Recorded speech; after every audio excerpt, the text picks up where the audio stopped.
Merci pour cette introduction. Alors effectivement, je vais vous parler donc des variétés, des stratégies adaptées aux enjeux environnementaux et aux attentes des filières. L'objectif de ma présentation sera de montrer comment les variétés sont évaluées au niveau du CRAW, que ce soit au niveau wallon ou au niveau belge, pour répondre à ces enjeux.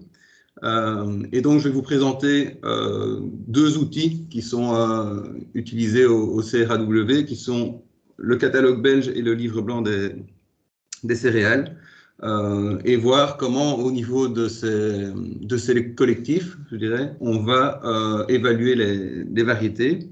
Et alors, comme point de chute de ma présentation, il y aura effectivement cet aspect d'association de variétés avec un exemple. Donc, je vais essayer de présenter toute une série d'exemples concrets au cours de ma présentation. Et je serai aussi accompagné par Ambroise, qui travaille au moulin de Vent-Simon, qui lui montrera dans quelle mesure les variétés peuvent être adaptées aux besoins de la filière de la transformation. Alors, au niveau du centre de recherche agronomique, on évalue les variétés dès l'inscription des variétés au niveau du catalogue national jusqu'à pouvoir les conseiller aux agriculteurs. Donc, le CRAW est un office d'examen agréé par l'Europe qui réalise les examens pour le catalogue national des variétés. Là, il y a deux examens qui sont réalisés en parallèle sur une durée de 2 ans. Il y a tout d'abord l'examen DHS qui va permettre d'évaluer la distinction, l'homogénéité et la stabilité des variétés. Et donc, le but de cet examen est de décrire et de valider la stabilité génétique des nouvelles variétés. Cet examen est basé uniquement sur des critères morphologiques.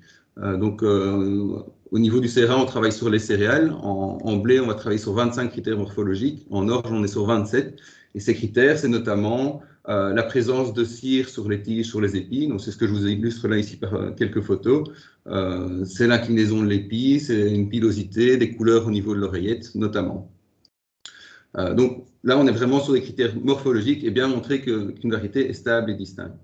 En parallèle, on réalise ce qu'on appelle l'examen VCU, qui va s'intéresser à la valeur culturelle et d'utilisation des variétés.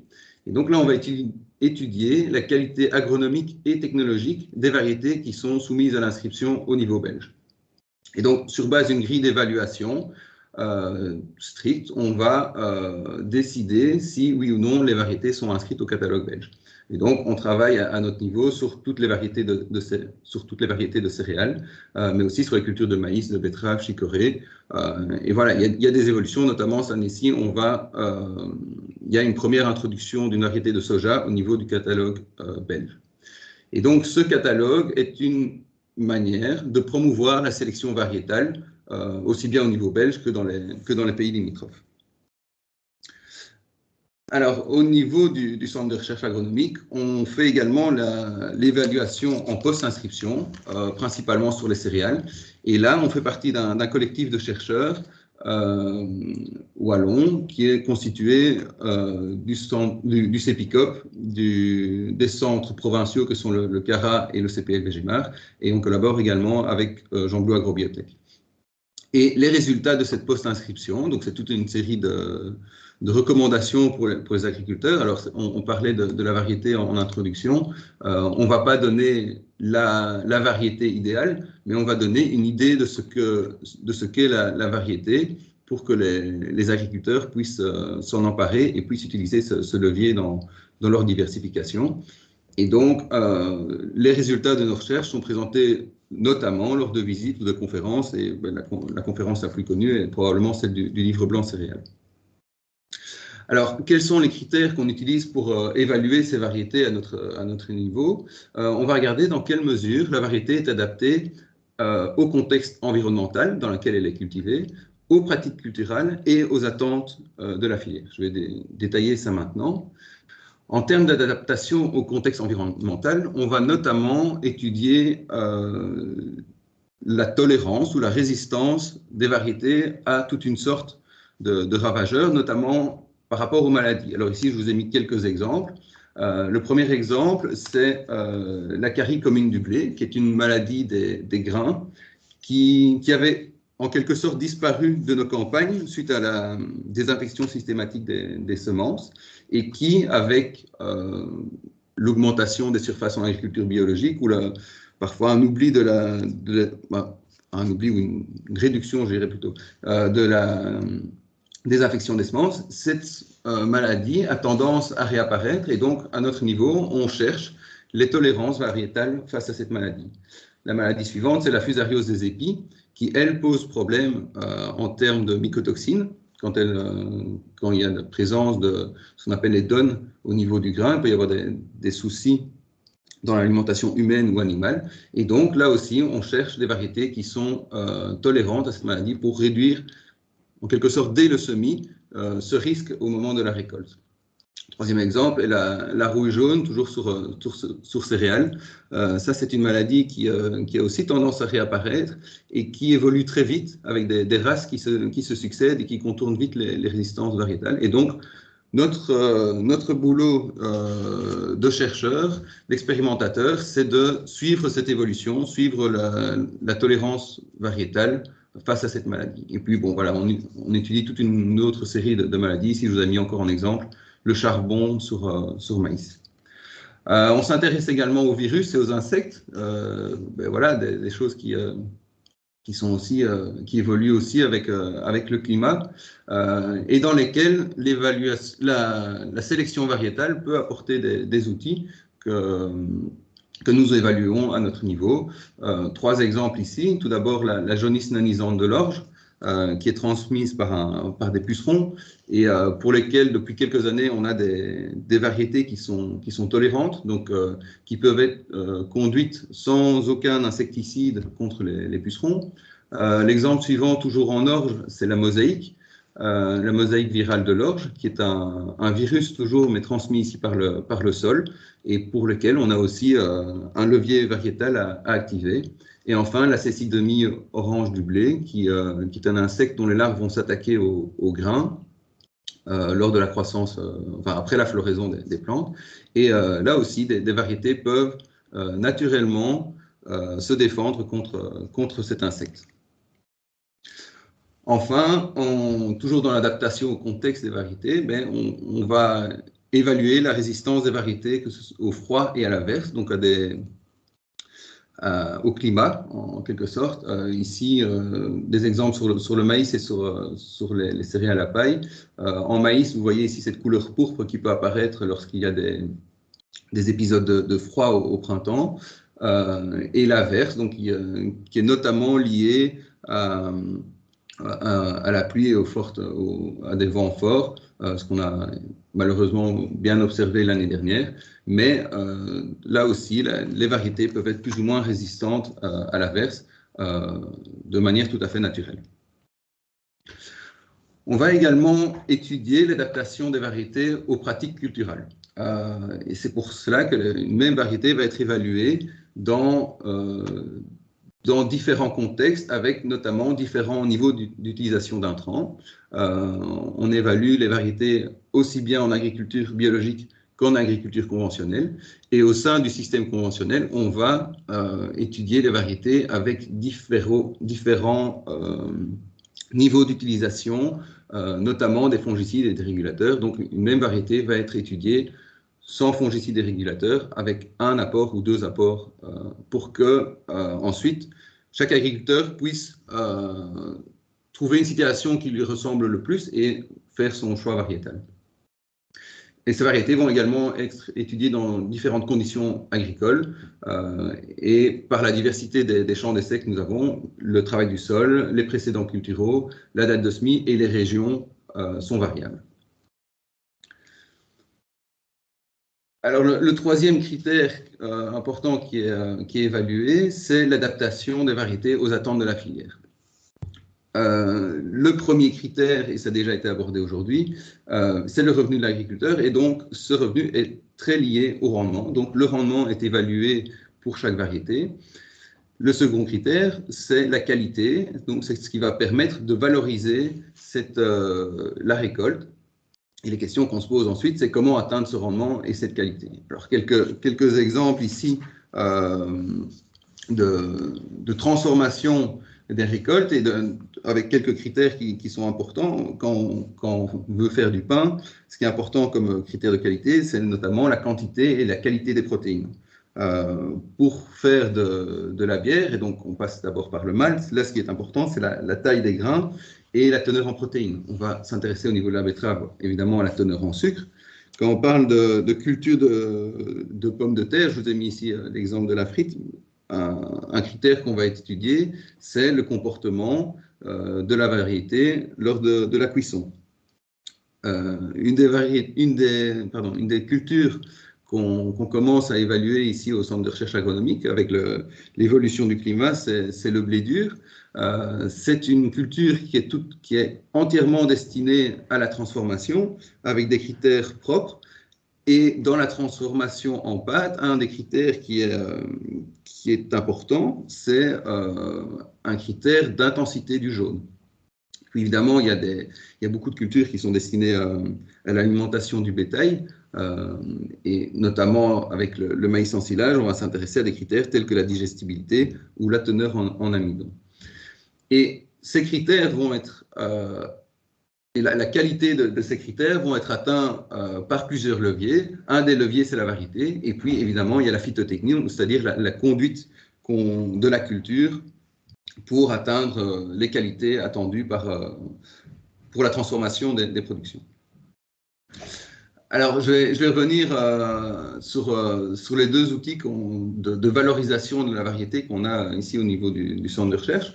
Tout d'abord, le catalogue belge des variétés, et vous montrer dans quelle mesure ces outils sont en adéquation avec les enjeux actuels.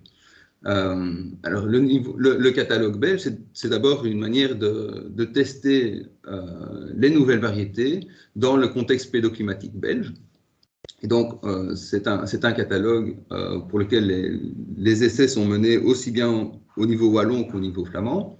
On évalue toutes les variétés dans une conduite en faible intrant pour mieux évaluer le potentiel variétal. Donc, c'est une conduite qui est faite sans fongicides, sans régulateurs et avec une fertilisation adaptée.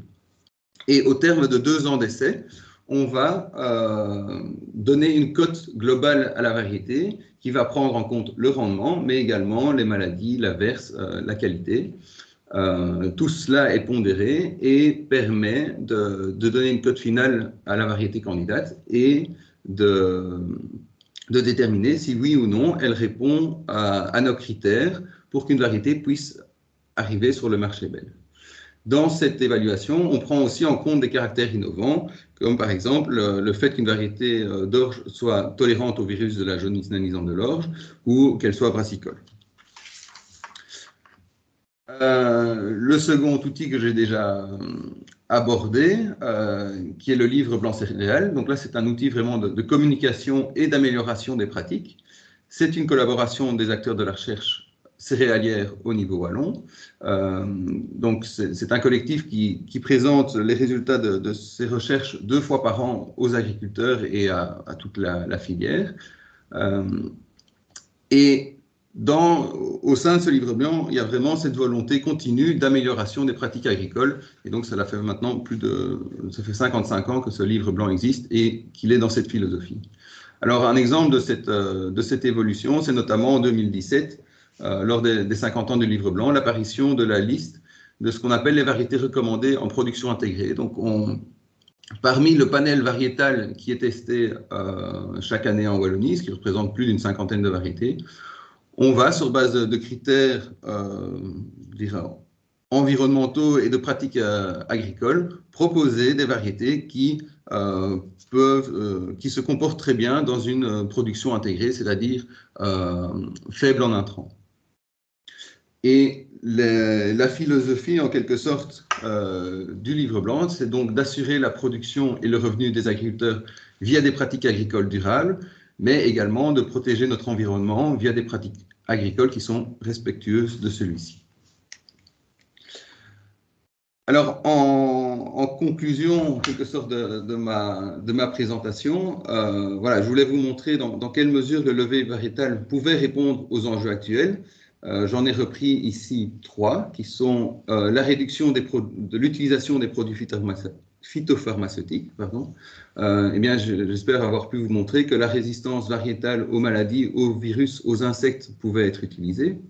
Dans le cadre du changement climatique, l'évaluation variétale a tout son intérêt aussi pour voir comment les variétés sont adaptées à la variabilité du climat, mais voir également comment de nouvelles cultures peuvent s'implanter en Wallonie et comment l'évolution de la génétique de ces cultures peut être adaptée à notre région. Et donc, effectivement, nous avons là-dessus des projets de recherche sur le tournesol, sur le blé dur, sur le soja, qui sont des cultures dans lesquelles apparaissent des variétés avec une précocité accrue et qui donc peut maintenant s'adapter à nos régions.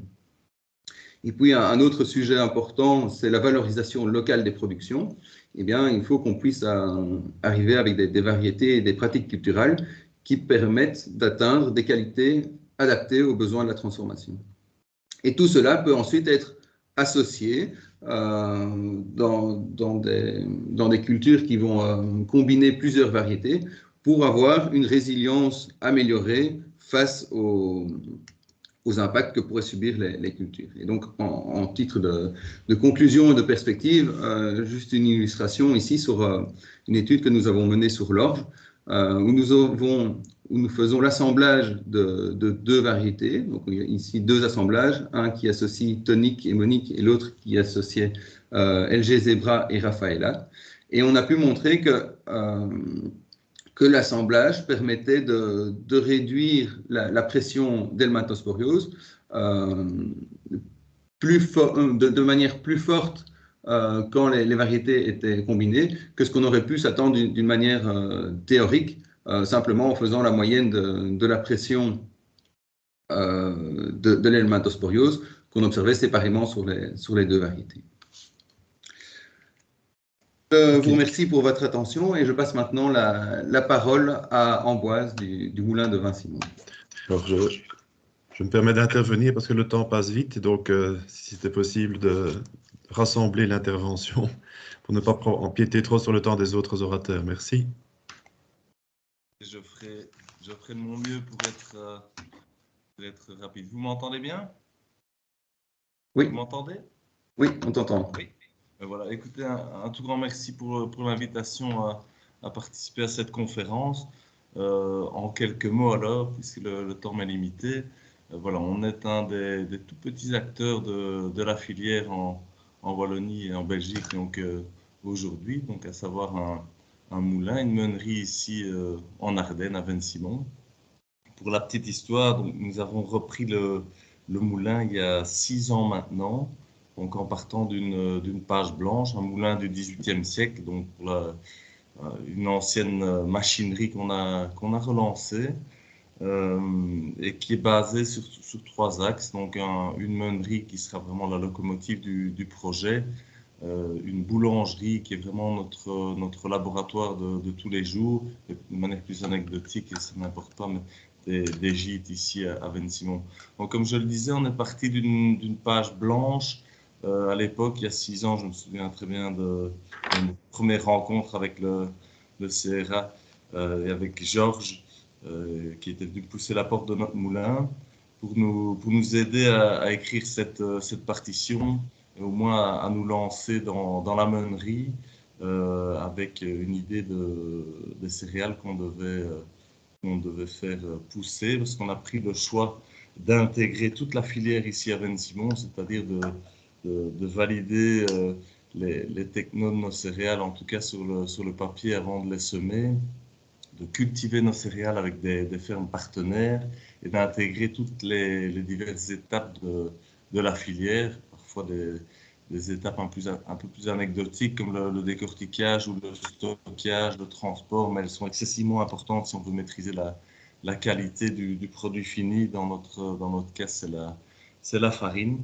Et donc voilà, on a essayé de rencontrer tous les acteurs importants de la chaîne, et le CRA a certainement été le premier, puisqu'on a pu comprendre, en tout cas se faire une idée des critères, des standards scientifiques qui étaient, j'en entendais un mot tout à l'heure, basés sur les standards peut-être, les standards de l'industrie.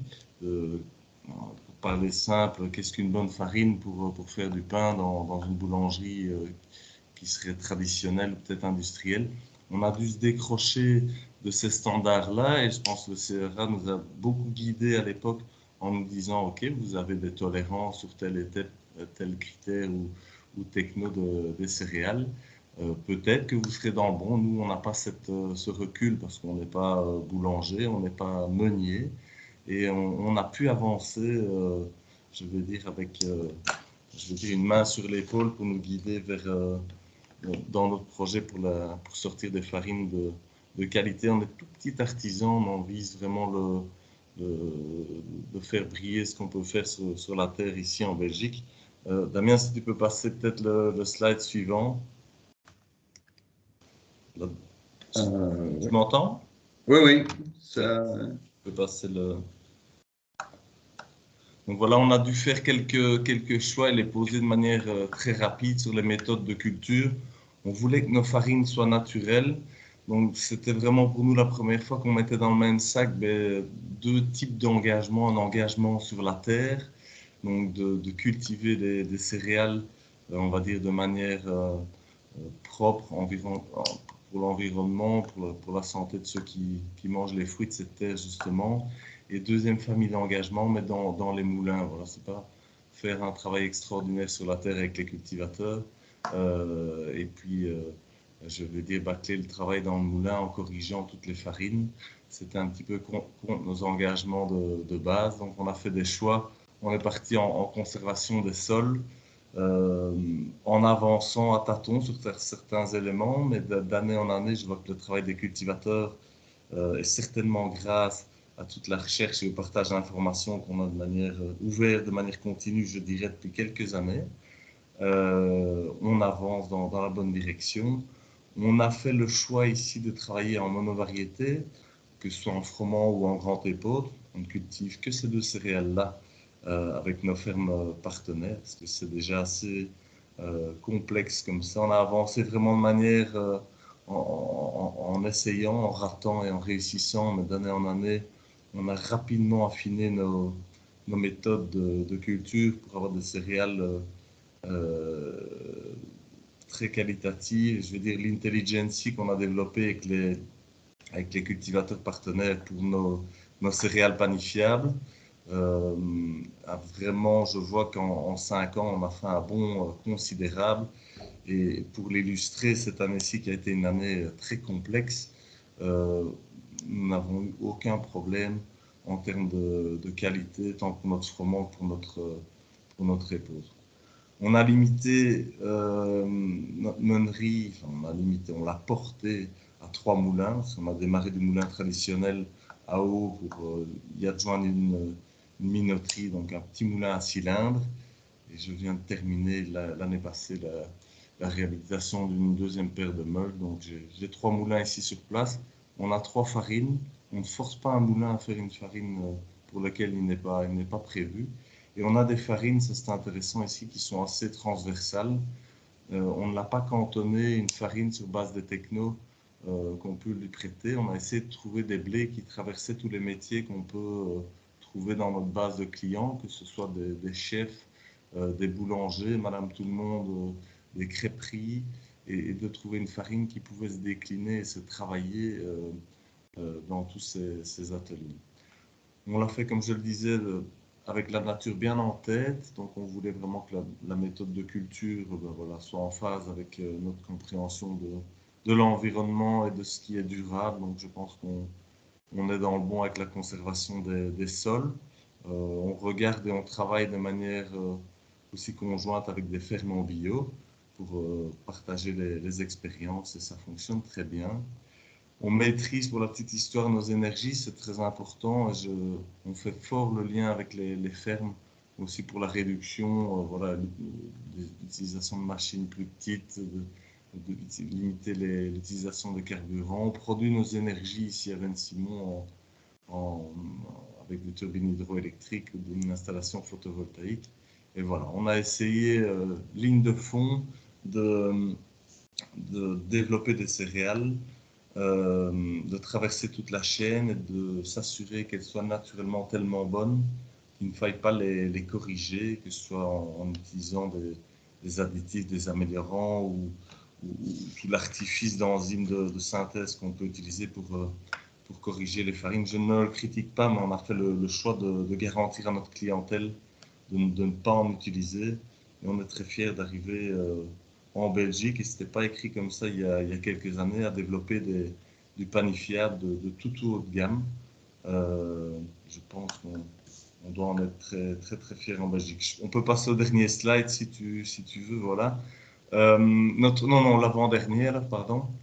Notre relation avec les agriculteurs, mais écoutez, on est parti d'une page blanche à l'époque, et j'ai réalisé que leur parler de panifiable ou de non panifiable, pour eux, ça n'avait strictement ça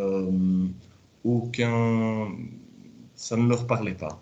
Tant qu'on ne venait pas avec l'échelon suivant de leur dire, voilà, le panifiable, il y a tel et tel critère dans tes choix de culture, dans tes rotations, dans tes diversifications, il faut l'aborder dans tel sens, que ce soit pour les mycotoxines ou autre, pour l'aspect qualitatif ou augmenter la protéine de manière naturelle. Ils sont tout à fait enclins et ouverts à le faire, mais voilà, il fallait ouvrir le schéma de discussion, et il l'est maintenant.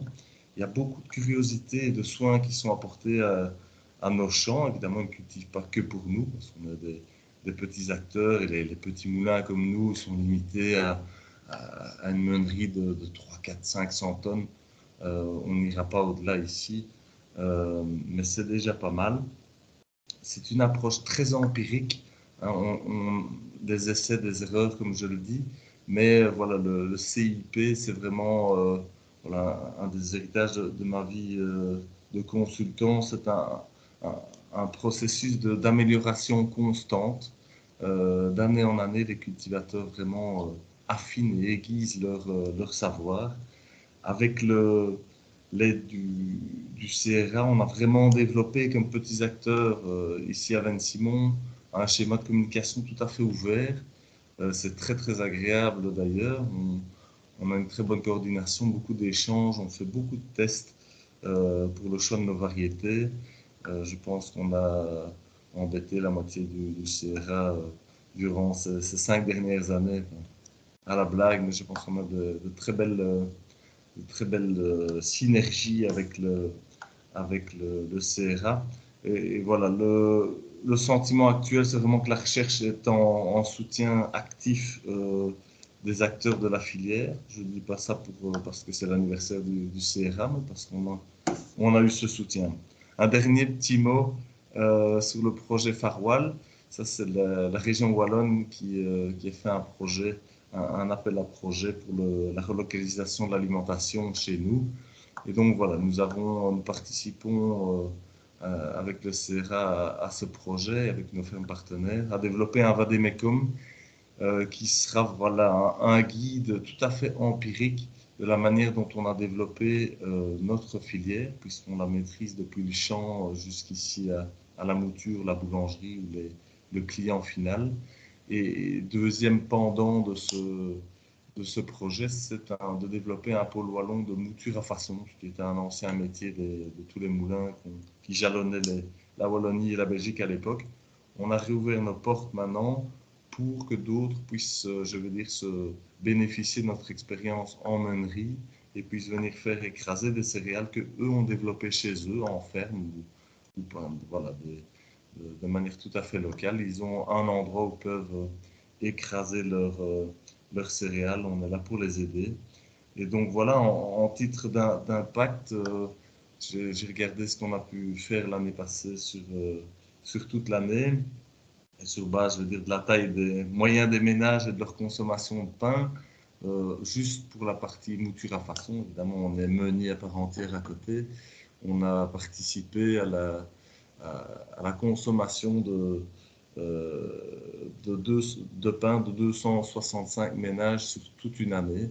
Donc, je suis assez fier de la tournure que prend ce projet et qui est vraiment soutenu sur les premières pierres d'achoppement par le CRA, que je remercie. en finissant mon exposé là maintenant.